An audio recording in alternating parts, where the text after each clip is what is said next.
नमस्कार शिक्षक साथियों। स्कूल शिक्षा विभाग मध्य प्रदेश शासन के अंतर्गत लोक सेवकों के डाटा का सत्यापन का काम शुरू हो गया है। तो साथियों, एजुकेशन पोर्टल 3.0 पर ये काम शुरू हो गया है। सभी शिक्षक साथियों को अपने डाटा को सत्यापित करना है। इसके लिए आपको जन शिक्षा केंद्र स्तर से एक प्रिंट आउट प्राप्त हो गया होगा। उस प्रिंट आउट में सत्यापन के दौरान हमें कौन कौन सी बारीकियों का ध्यान रखना है और किस तरीके से वह डाटाबेस को सत्यापन के लिए भरना है, हम इस वीडियो में आपको दिखाने जा रहे हैं। तो वीडियो को देखने से पहले एक निवेदन, चैनल को सब्सक्राइब कर साथियों जरूर करें। तो साथियों, हम यहाँ देखें एक आपको प्रारूप लेकर आए हैं। मध्य प्रदेश शासन लोक सेवक डाटा सत्यापन का ये प्रारूप है। इस तरह का प्रारूप आपको मिल गया होगा। इसमें देखें क्या है, पोर्टल पर दर्ज जानकारी आपको मिलेगी और जो राइट साइड में जो लिखा हुआ है कि सही होने पर राइट का निशान अंकित करें एवं भिन्न होने की स्थिति में लाल स्याही से सही जानकारी दर्ज करें। ये दो काम हमें कर। अब इसमें कुछ पॉइंटों पे भ्रांतियां बनी हुई हैं, थोड़ा सा कन्फ्यूज़न पैदा हो रहा है, तो हम उस पर बात करेंगे।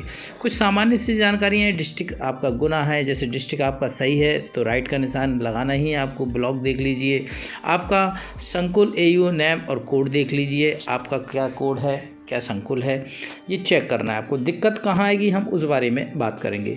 यूनिक आईडी आपकी, नाम आपका देखें आप, male female, date of birth यहाँ चेक कर लें आप। यदि आपकी डेट ऑफ बर्थ में भिन्नता है तो आपको कक्षा 10 की अंक सूची इस पर पत्र के साथ संलग्न करके संकुल पर जमा करनी होगी, पहली बात। दूसरी बात आ गया, फादर्स नेम आ गया, मैरिड हैं, मैरिड अनमैरिड हैं, ये लिखा जाएगा।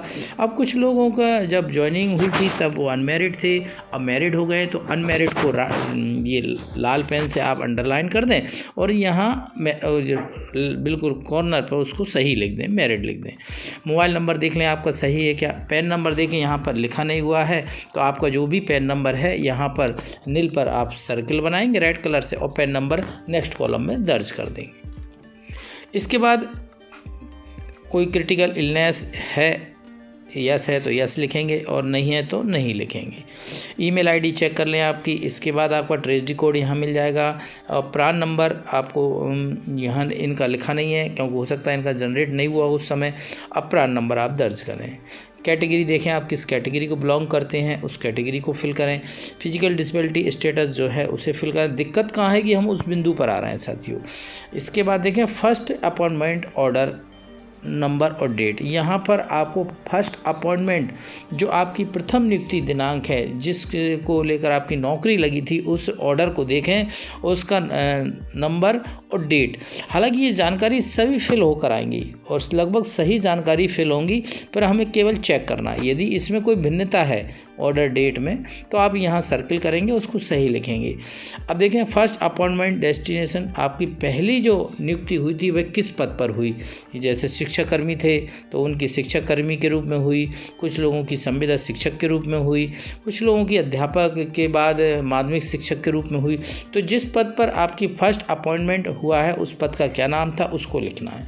इसके बाद फर्स्ट अपॉइंटमेंट सब्जेक्ट, आपकी किस सब्जेक्ट को लेकर यहाँ पर नियुक्ति हुई थी। एक विषय आ जाएगा, यहाँ SS2 है, ठीक है, परंतु SS3 का कोई सब्जेक्ट नहीं होता। वर्ग 3 जिसे हम कहते हैं प्राथमिक शिक्षक कहें तो वो ध्यान रखें, उनको सब्जेक्ट के बारे में कुछ नहीं लिखना क्योंकि उनके यहाँ SS3 और सामान्य जनरल लिखा हुआ, क्योंकि वर्ग 3 में सब्जेक्ट के आधार पर नियुक्ति नहीं होती है। इसके बाद है प्रेजेंट पोस्टिंग उच्च पद प्रभार, यस और नो।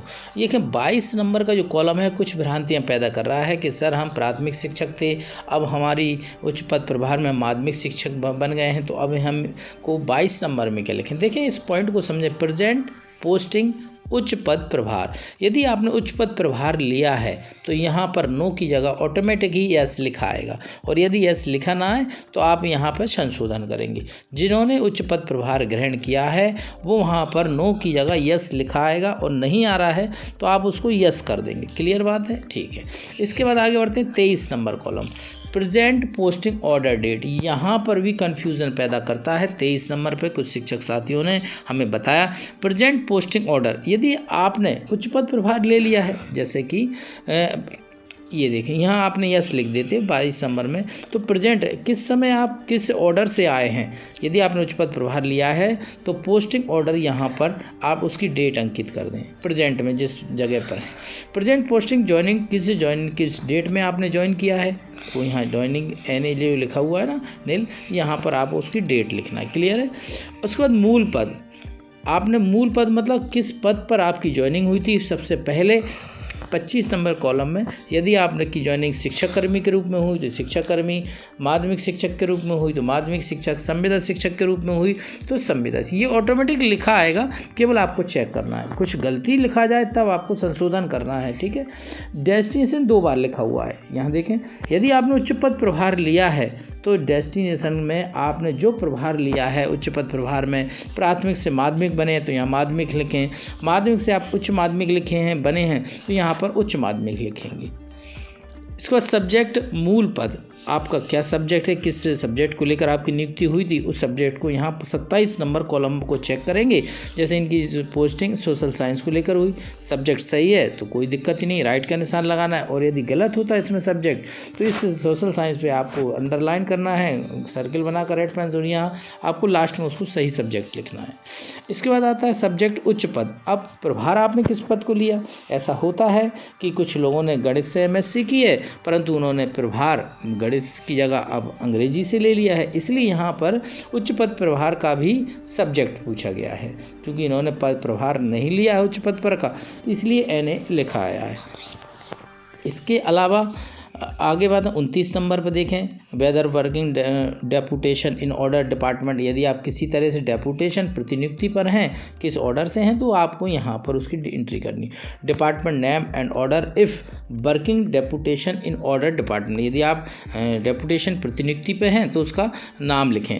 तो ये प्रारूप आपको भरना है, सावधानी पूर्वक भरें। एजुकेशन पोर्टल 3.0 पर ये पूरी एंट्री होगी, क्योंकि आने वाले समय में एजुकेशन पोर्टल 3.0 बहुत ही महत्वपूर्ण होने जा रहा है। सारी व्यवस्थाएं आपको इसी पोर्टल पर देखने को मिलेंगी। यहाँ पर कुछ महत्वपूर्ण बातें लिखी गई हैं। क्रमांक 7, जन्मतिथि संशोधन हेतु कक्षा 10 की मार्कशीट एवं सेवा पुस्तिका का प्रथम पृष्ठ की प्रति लिखें। इसके बाद देखें बिंदु क्रमांक 12-13 हेतु मेडिकल बोर्ड का रिसेट प्रमाण पत्र एवं डिस्क्रिप्शन लिखें। जैसे आपने क्रिटिकल इलनेस लिखा हुआ था ना, तो उसका यहाँ पर आपको कागज़ सबमिट करना पड़ेगा। क्रमांक 25 और 27 हेतु माध्यमिक और उच्च माध्यमिक शिक्षक के विषय परिवर्तन होने की स्थिति में नवीन संवर्ग का नियुक्ति आदेश, पुराने अध्यापक संवर्ग में नियुक्ति का मूल नियुक्ति आदेश और मार्कशीट, अध्यापक संवर्ग का आदेश, UDT लेक्चर होने की स्थिति में नियुक्ति आदेश, पदोन्नति, ये आपको 25 और 27 कॉलम के लिए आपको लगाना होगी। इसके साथ बिंदु क्रमांक 19, 23, 24 हेतु आदेश की सभी प्रतियां आपको इस पत्र के साथ संलग्न करनी है और यहाँ आपको नाम लिखना है, सिग्नेचर करना है और एम्प्लॉयों का। तो एक महत्वपूर्ण डाटाबेस तैयार हो रहा है। उम्मीद करते हैं ये प्रिंट आपने समझ लिया होगा और इसी के अनुसार आप ये डाटा को अब अपडेट कराएंगे। इससे संबंधित कोई भी प्रश्न हो तो आप कमेंट्स बॉक्स में लिखें, हम आपके प्रश्न का जवाब देने का प्रयास करेंगे। वीडियो ठीक लगा हो तो हमसे जुड़े रहने के लिए चैनल को सब्सक्राइब करें और हमें मोटिवेट करने के लिए लाइक और शिक्षक साथियों को ये जानकारी बताने के लिए शेयर ज़रूर करें। वीडियो देखने के लिए आपका बहुत बहुत धन्यवाद।